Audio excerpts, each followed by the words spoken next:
Welcome to a day in the life of a software engineer, where lines of code come to life and challenges turn into solutions.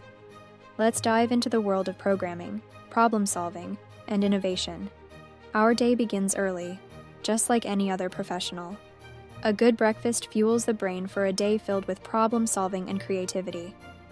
Arriving at the office, ready to tackle the day's challenges. The energy is high as the team gears up for another day of coding and collaboration. The day kicks off with a stand-up meeting, a chance for the team to sync up, share progress, and address any roadblocks.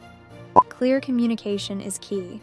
And now, the heart of the day: coding, solving problems, writing algorithms, and crafting elegant solutions. The creative process is in full swing. Even software engineers need a break.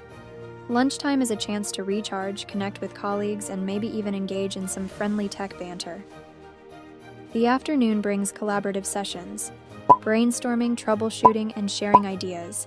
The team comes together to tackle complex problems. Testing and debugging are crucial steps in software development, ensuring the code runs smoothly and identifying and fixing any issues that arise.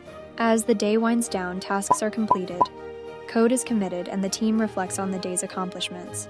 A sense of achievement fills the air. And that concludes a day in the life of a software engineer. From coding challenges to collaboration, each day is a journey of innovation and problem solving. Until tomorrow, when the cycle begins anew. Thanks for joining us on this journey. Don't forget to like and subscribe for more insights into the world of technology and programming. Until next time, happy coding.